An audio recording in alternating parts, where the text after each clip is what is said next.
was the hottest ever by the widest margin on record. Earth has just experienced the hottest year since records began. This is the worst drought to hit South Africa. The building El Nino phenomenon will change weather from coast to coast. 12,000 square kilometers of coral are in danger of being wiped out. Food sources for many of our people in the other islands goes with it. There are climate change migrants, people who can no longer grow crops on their land. Scientists are highlighting the urgency of cutting greenhouse gas emissions. 2015 is the hottest year ever recorded by mankind. Over 750 deaths have been reported. Powerful Category 5 storm is the strongest ever to hit the South Pacific nation. Data published by US and UK meteorologists say the sharp increase in 2015 can be attributed to human activities, notably the burning of fossil fuels.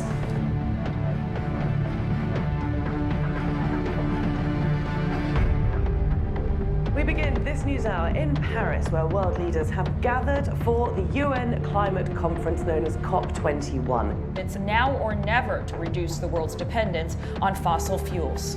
Over the next few days, we will decide the fate of this planet. Breaking news: after years of negotiation, a climate deal has finally been reached. The real headline, the real news, is the voluntary aspect of this. Yeah, not legally binding. This is the same old thing. There's no enforcement mechanism. The original goal was to limit emissions so the planet would only warm by 2 degrees Celsius. Every scientist who has looked at the agreement say that's not going to happen. The planet will still warm by 3.5 degrees by the end of the century. And that's not nearly enough to stop the very worst impacts of climate change from impacting the planet. More needs to be done.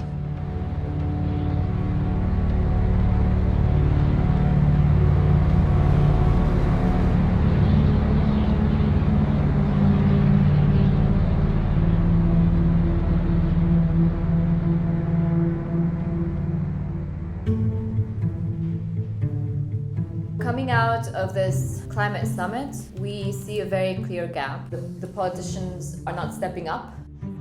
We're seeing the people and the movement stepping up to close that gap.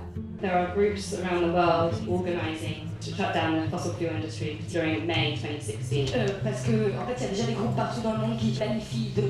It's time that we begin to take the issues that impact our climate and our environment seriously.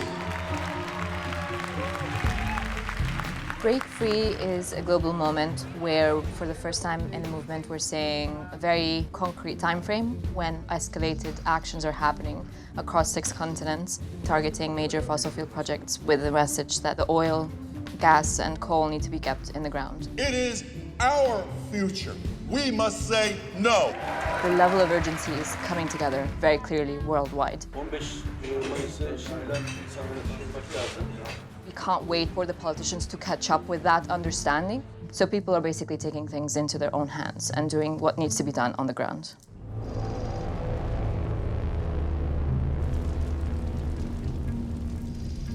What is legal is not necessarily just.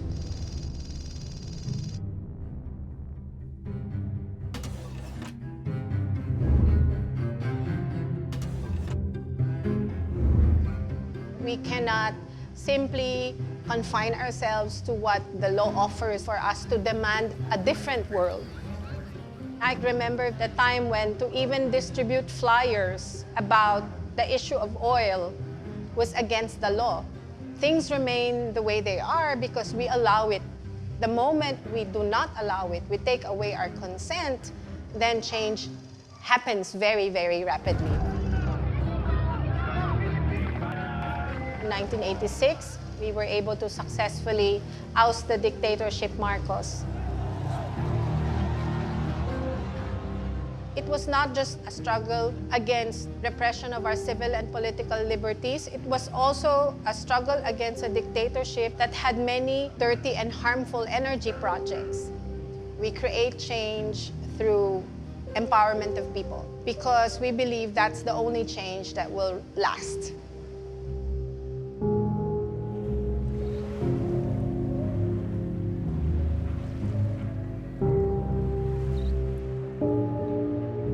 Makikita nyo siguro pagpunta nyo dito sa baybayin, may pagbabago ba sa kalagayan at ng kabuhayan, ng tirahan ng mga mamamayan na siya daw unang makikinabang sa pagtatayo ng ganitong klase ng enerhiya dahil sa mga ibibigay nitong mga trabaho, kalsada, paaralan, wala ka namang makikita.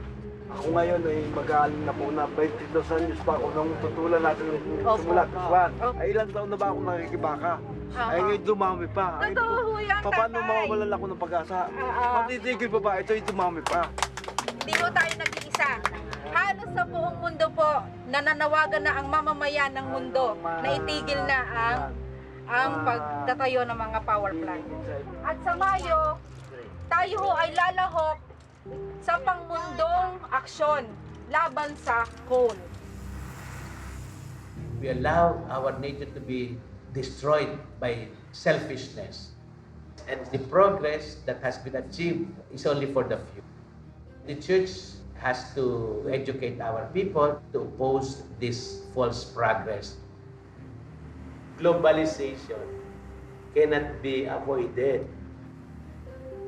What is globalized is materialism, consumerism, lack of care for others. What must be globalized is concern for one another. The whole world is our responsibility. Everything that we do, we are responsible before God to make our world better each day. Most changes in society come from ordinary people who band themselves together and embrace the same vision and really sacrifice for the accomplishment of their common purpose. We have to protect every individual and we have to protect our environment.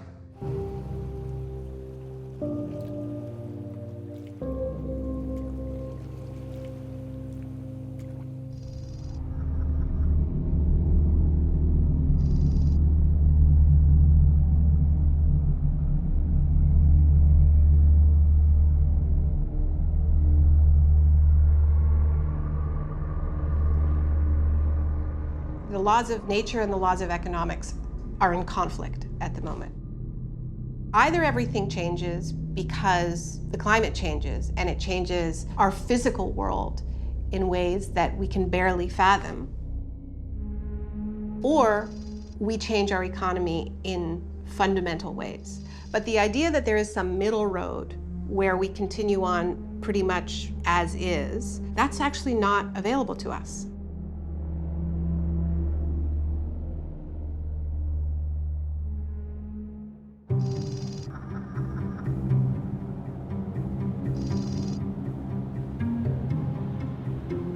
Vancouver, like a lot of port cities in the Pacific Northwest, is being eyeballed to be a significant export point for a lot of fossil fuels. Kinder Morgan is, I think, the biggest, baddest project on the table right now. It would be expanding a pipeline currently moving 300,000 barrels of tar sands a day to close to 900,000 barrels a day.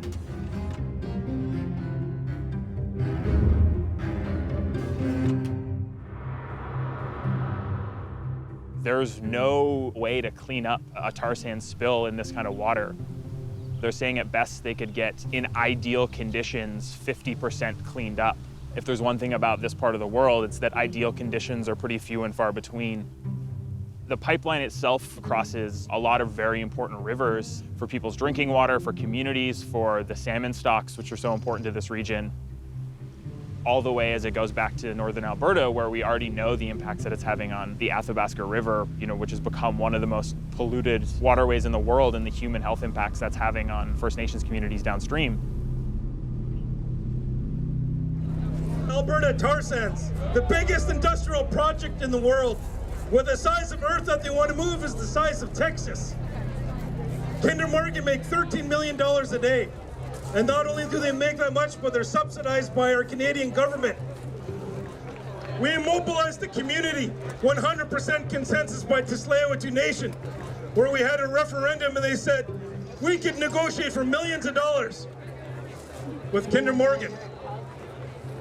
That could help some of our people out of poverty. Or we could use our own little resources that we have and fight them. 100% consensus, we chose to fight him.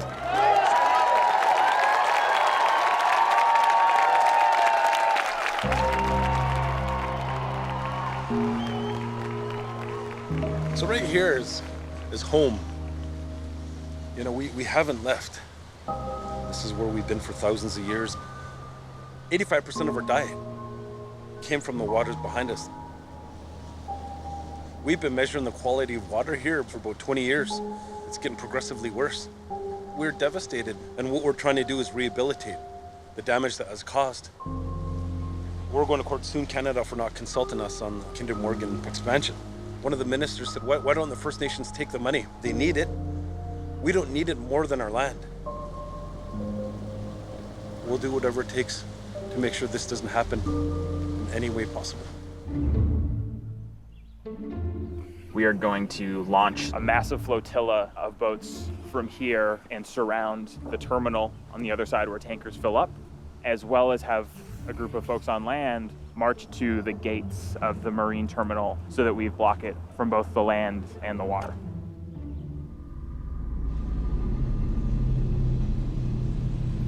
It is in a lot of ways a battle between a story of the old and a story of the new. There's a lot of powerful forces trying to make sure that the story of the old continues for as long as it can. We've seen disobedience move from being something that a few people do to a mass movement confronting the fossil fuel industry. A massive oil rig outfitted for Royal Dutch Shell's remote Arctic exploration parked in Seattle's harbor on Thursday. But not everyone is happy about it. They have convinced us progress is only made through exploitation of the earth. Everyone is coming to protest. We have scientists, ecologists, and city council members who are willing to get arrested because they understand the severity of this moment. Stand up in whatever manner you can. This is our lunch counter to sit on. This is our history to be made. We hold the world in our hands. Thank you.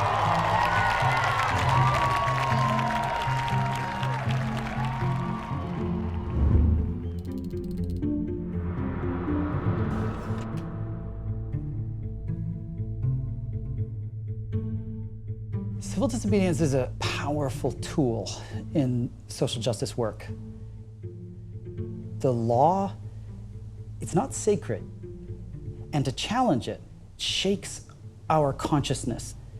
If you can take that radical action in a way that genuinely speaks to everybody else, then you not only have their attention, you have their inspiration, and you build movements that way. Number one, preparation. Calibrate what you are asking for and how you ask for it so that you can win it. Then you've got to choose your strategy.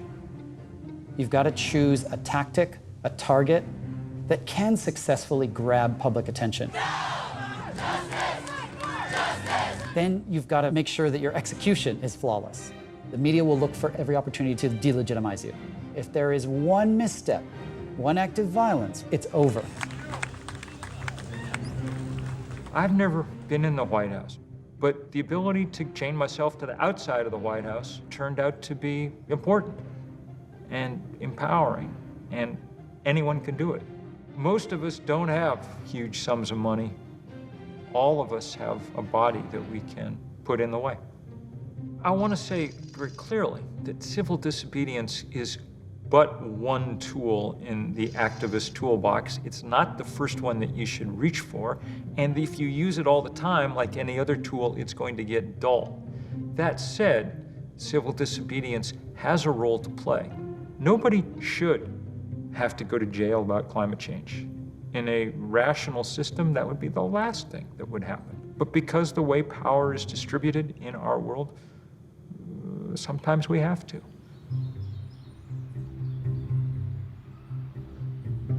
One of the central threats to democracy today is the corporate capture of government. We are up against tremendous resources, and those resources are smart. The corporation goes straight to the politician that's going to be on the committee that's going to pass the law that they want to pass and threatens their re-election at exactly the right time. The strategy of global corporations on climate change was partly to recognize that they had a trump card with the United States government. They could stand in the way of global action by blocking American action. There's a level of state failure in the United States. The legislature is bought and paid for by oil companies and other companies. We have to roll back corporate capture of our governments if we want to try and fix these problems that conflict directly with their industry bottom line. There's nothing radical about anything we're talking about. Radicals work at oil companies. If you are willing to get up in the morning and make your fortune by altering the chemical composition of the atmosphere, and you're willing to do it once scientists have told you what would happen, and once you've seen it happen, once you've watched the Arctic start to melt, if you're willing to do that, then you're a radical, and our job is to try and check that radicalism. An investigation is underway into ExxonMobil. The huge oil company buried research about the effects of climate change. Reports suggest more than 30 years ago, Exxon's own scientists were taking climate change projections into account in its operational plans.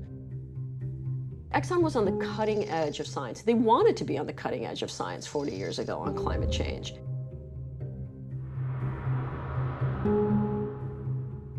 They understood that farther down the road, if the science was accurate, there would be limits placed on emissions from fossil fuels. So their strategy at that time was that we want to have a say in what those limits look like. When their senior scientists told their senior executives what was coming, Exxon started making sure that all its drilling rigs were climate-proofed so that they could withstand the rising sea level. But they did not tell the rest of us. Just the opposite.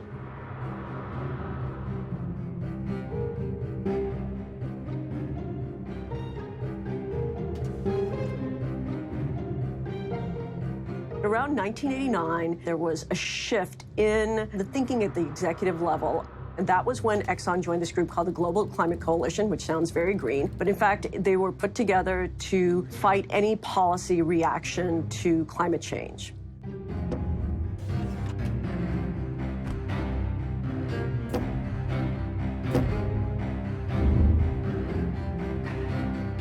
Exxon and others ended up hiring the veterans of the tobacco industry to try and make the same basic argument that the cigarette guys had made. After 3 decades of investigation, no causal link between smoking and disease has been established. Scientific evidence remains inconclusive as to whether human activities affect the global climate. It was effective, and it cost us a generation's worth of time.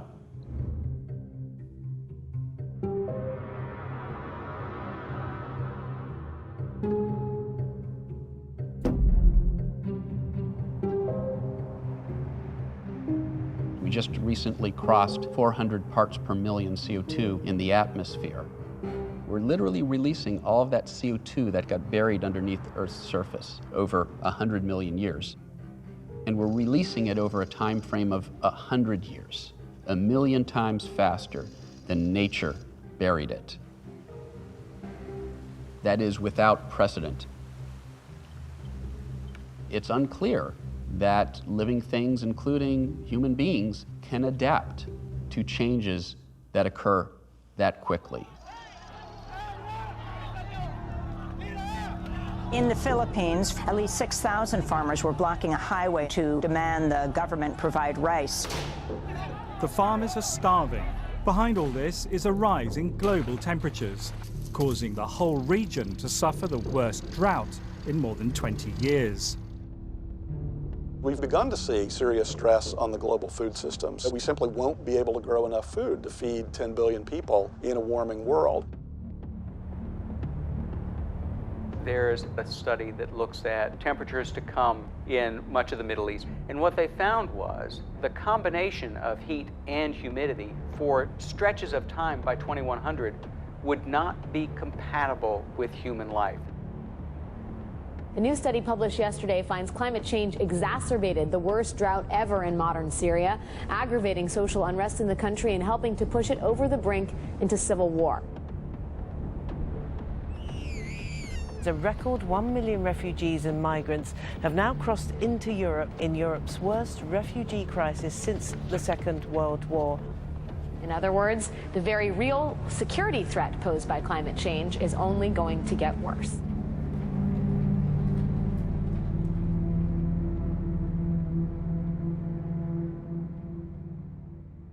You've got to put your bodies upon the gears and upon the wheels, upon the levers, upon all the apparatus, and you've got to make it stop. And you've got to indicate to the people who run it, to the people who own it, that unless you're free, the machine will be prevented from working at all. Social movements are different from ordinary politics in that they are not simply about how to divide up the goods, but about what a good is. It enters a domain that goes beyond immediate self-interest into what's required of us as responsible human beings. The secret of civil disobedience is moral clarity.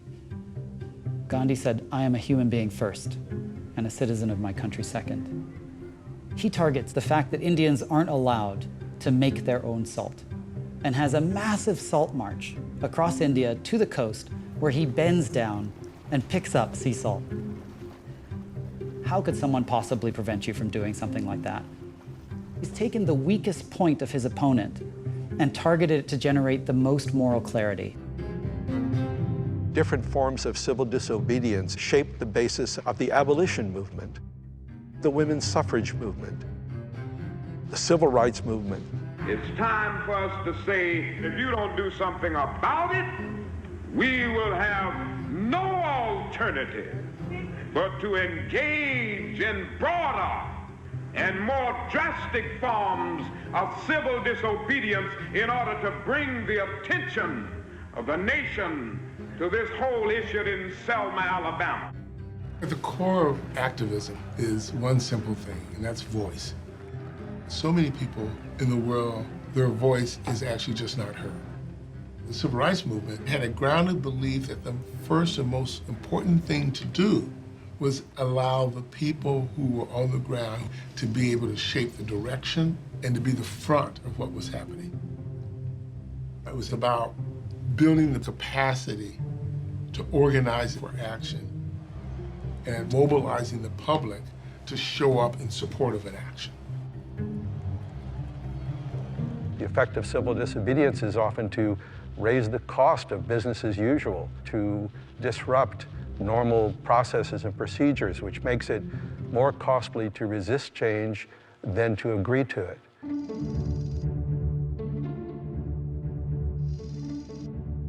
The African people are realizing that apartheid means nothing else but oppression and exploitation. To change these conditions, the leading black liberation organization, the African National Congress, had begun a mass movement of civil disobedience, defying the laws of racial superiority called apartheid. Civil disobedience brings a spotlight to the violence of oppressive states and industries. The civil disobedience that occurred in South Africa during the apartheid years defied all apartheid laws. And it was really, really strong because it happened everywhere.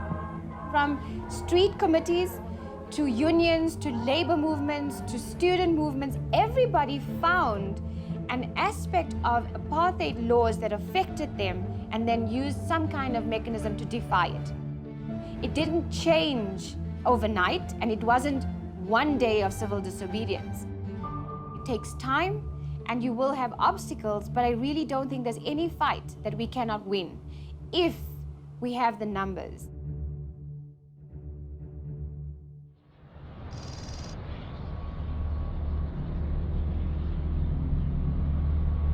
Biz bu kirliliğe karşı burada Ali Ağa bölgesinde, yani sanayi bölgesi adı altında yapılan bu fütursuz sanayileşmeye karşı yıllardır bir mücadele içindeyiz.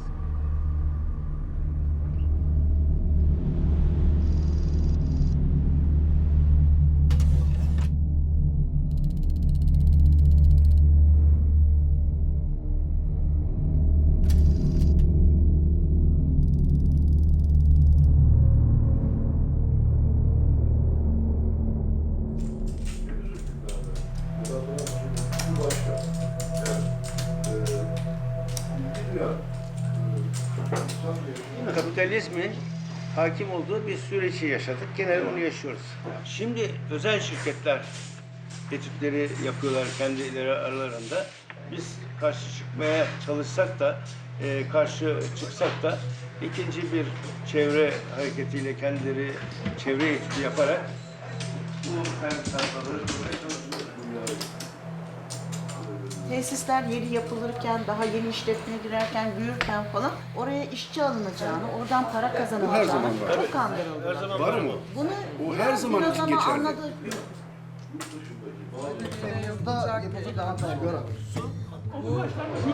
1989'un Mart'ında arkadaşlarımla birlikte belediye başkanı seçildikten sonra Ankara'dan bir çevre genel müdürlüğünden bir bayan telefon etti. Dedi ki tanışmıyoruz ama önemli olduğu için size Ali Ağa için bir kara haber vereceğim.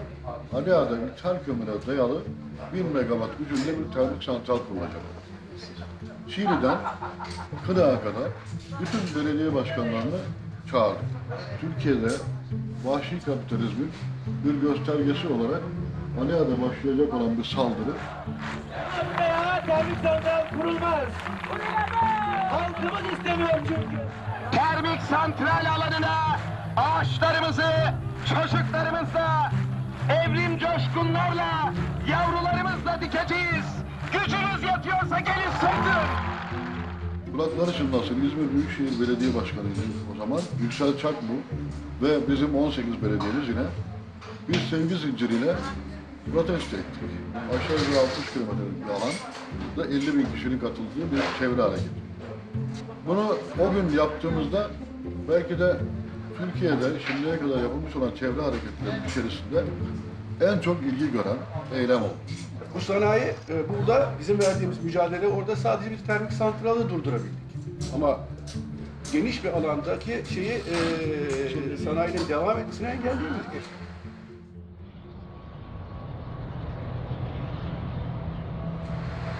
Bugün Ali Ağa'da bile bir yeni termik santral kurulur vaziyette kurulmaya devam ediyor. Kimseye ses çıkarmıyor. Oradaki insanlar adeta bizi kovalayacaklardı. Yani bizim geçim kaynağımızı yok ediyorsunuz. Bunu açıkça söylüyorlar dediler. Benim burada kanser oluyorsunuz, ölüyorsunuz dedik. Ne olacak dedi ama işimiz yok dedi. Aşk uyuyoruz. Yani insanları açlıkla terbiye etme gibi bir şey değil mi? Ya. Ben onları iki belediye otobüsüne bindirdim. Yatağına götürdüm. Yatağında nasıl etkilendiklerini anlatan bir köye var. Hatta birinin burnu tavşan burnu gibiydi. Birisinin kulağı yarımdı falan. Onlar anlattılar. Yatağın termik santralinden kaynaklanan sakat doğum oldu. Dönüşte tüm horoz yediği şeydi, eylemdi. Bir eylem planımız var. Bu eylem planımıza da Türkiye'deki fosil yakıtı karşıtı bütün yaşam savunucuları, uluslararası fosil yakıt karşıtı yaşam savunucularını buraya davet ediyoruz. Hep birlikte el ele bu fosil yakıtlardan kaynaklı kötü gidişe bir son vermek istiyoruz. Biz bu 90 ruhunu tekrardan yaşatacağız.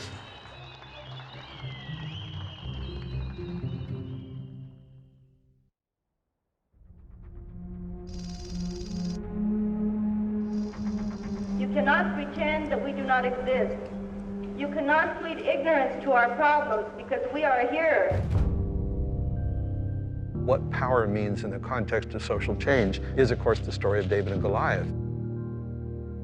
The Philistines send their powerful warrior Goliath to go confront the Israelites, who are afraid. Until finally, David, who is not a warrior but a shepherd, went to King Saul and says, "Let me go fight Goliath." The king says, "You're not equipped. You got to take my sword, my shield, my helmet. They're so heavy he can't move." And he reflects for a moment and says, "Wait a second. I'm a shepherd, not a warrior." He takes off all that armor, picks up a few stones, goes to face Goliath. It's only when he discovers his own resources, not those of his opponent, as the foundation of his strategy, that things begin to shift. And that's what creates those moments of opportunity for the Davids of this world.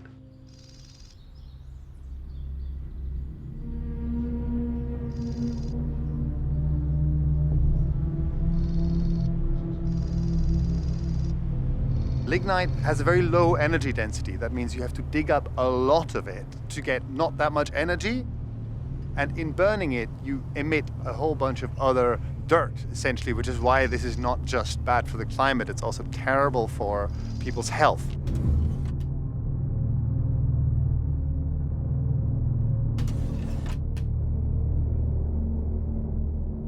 Germany produces and burns more lignite than any other country in the world in absolute terms, including India and China. We look at this now and we see the dirtiest of all the fossil fuels being dug up. And of course, it is the central driver of climate change, which is a central driver of conflict, hunger, destitution, deprivation around the world. This stuff has to be left in the ground. This little town called Proschim produces 100% of its own electricity from renewables and still exports stuff into the grid. Like, this village is actually the future we need. Here you have agriculture, biogas, solar power, you have a functioning community, and this is the front line in the struggle against the madness of profit-driven extraction. The government has slated Proschim for destruction because there's coal underneath this. What we're seeing here is the future being eaten by the past. Fossil fuels are the past in more than one way. They are the past of capital, they are the past of energy, they are the past of our relationship to nature. And it... Hallo, genau, wir können auch von Ihrem Land runtergehen, wenn Sie das stört. Okay, so this was Frau Rösch, who was just asking what we're doing on her land, and I started explaining, blah, blah, we're doing this film. Then she's like, are you against lignite? Yeah. It's like, okay, then you can walk wherever you want.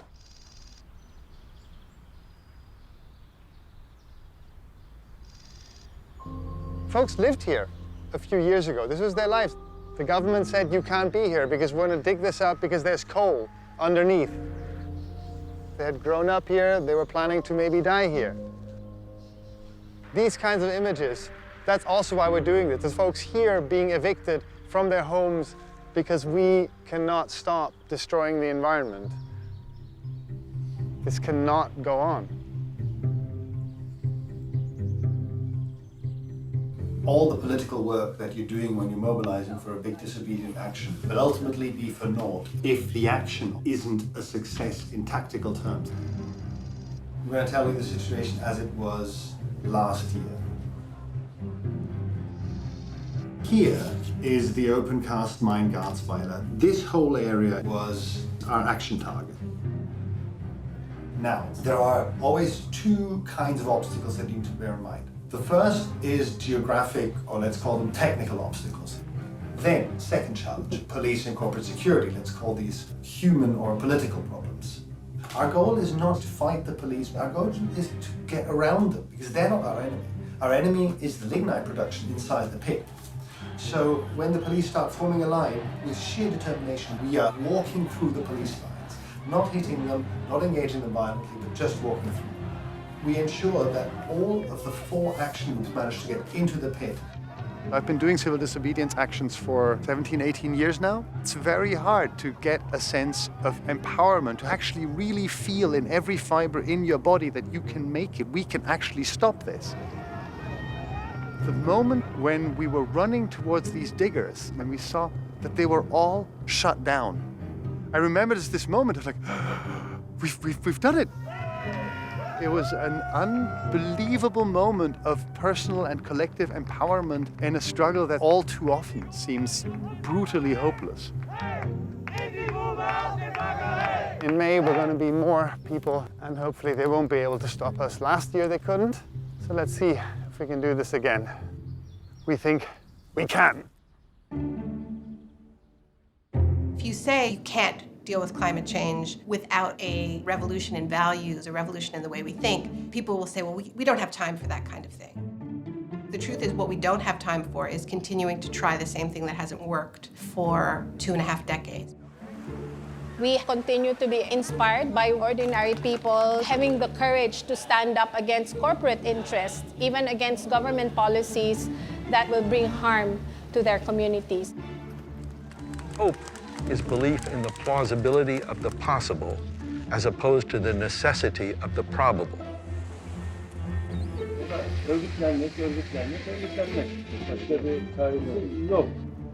We don't have the tanks and we don't have the armed forces. Non-violent civil disobedience is me making my voice heard against a powerful force that is holding us back.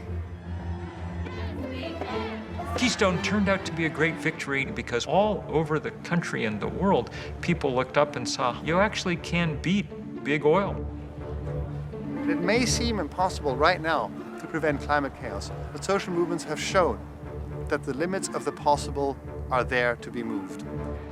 My hope is that we come out the other side of this with a global sense of a new kind of power in the climate movement.